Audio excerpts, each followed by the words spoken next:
These two metals have been traded around the world for thousands of years. Printed money doesn't even come close to the value of gold and silver.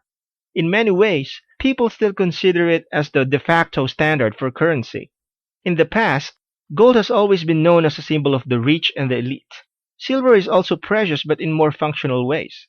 Gold, we see it as jewelry and silver as silverware. Gold and silver is a sign of money and power. They are soft enough to be molded into different forms, and its form gives beauty that entrances people. Unlike currency in the form of paper money, you can't print it out of thin air, so it is inherently valuable. The gold standard is what governments use as a comparison of currency. When a government is using the gold standard, it means that they are basing their currency and valuations on a worth equal to an amount in precious metals, namely gold and silver. The United States used to use the gold standard. In our next video, we will look at why the price of gold and silver is rising. Back to gold. People were starting to lose confidence in the US dollar and more people were emptying the gold reserve. In act of desperation, President Nixon severed the gold standard, thus enabling the US to continually print money. They were effectively creating their own debt and generating as much debt as they wanted in the form of currency. Over the years, the US dollar started dropping and the price of goods started to go up. Now why is that? It is because the US dollar is continually losing its value to the point that, compared to 40 years ago, the US dollar is only worth a fraction of what it used to be. Because currency starts to lose its value, especially with the whole world's currencies, hedged against the US dollar, the price of gold and silver starts rising at an astronomical rate. The demand for gold and silver starts increasing, and the increased demand for it spikes up the price even more. In our next video, we will look at the advantages and disadvantages of investing in gold and silver. Any other currency, if anything happens to a country's currency, jewels are made of gold or silver can also be easily traded. You can find other buyers for your form of currency because gold and silver is a universal currency. Disadvantages. You can't easily liquidate your metals. You will need to find buyers. The spread can be high. In other words, you will pay a lot of commission to gold and silver sellers. It is a defensive strategy. Even if you gain money through gold, your currency devalues. You do not earn interest from the bank. Next, we will look at 5 questions to ask yourself before making any investment.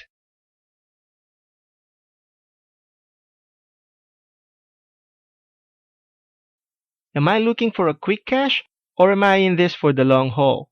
Are the metals I'm buying genuine, real, authentic? Are you buying at a low or at high? Are you buying paper metals or real bullion? Have I diversified my portfolios enough? Don't put all your investments in one basket. In our next video, we will look at the psychology for any precious metal trade.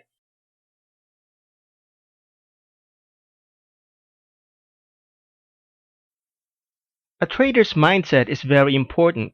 Psychology is infinitely more important than how much you have to invest. A trader with little money but strong psychology is infinitely better than a trader with a weak mind and lots of money. Why is that? Because a person with a proper mindset can double, triple, or quadruple their money, while a person with a poor psychology can lose it all overnight. The key is to be detached with your money.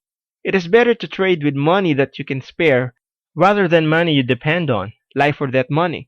Can you hold a trade? What happens when the price takes a plunge? Do you understand that gold and silver trading is like buying a house? No matter what, the price of a house will always go up, but it is a matter of how long can you hold. Above all, remember not to rely on gold and silver trading as your only source of income. Most people, when they put all their eggs in one basket, make bad decisions because it represents all or most of their wealth.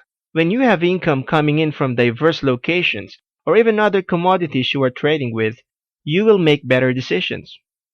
Knowing when to exit is critical as well. If you feel that you have earned enough, it's better to cut the trade and invest it in another commodity. Likewise, it is okay to cut your losses and invest elsewhere. Next, we will look at why you should invest in gold and silver now.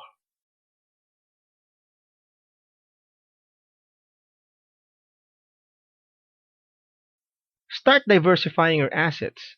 Do not trust in your local currency which fluctuates with events. Protect your wealth. Gold and silver are always in demand and are limited in supply, so you can always find buyers. Always scout around for desperate buyers who are trying to liquidate their gold and silver for currency. They are your best people to target when you are buying gold. You can even offer low ball offers and see who will take the bait. Like attracts like. So the more wealth you store away, the more you are likely to attract. Besides, keeping it as precious metals is a form of saving. You are not tempted to spend your money. And remember that a penny saved is a penny earned. There you have it. Be sure to invest wisely.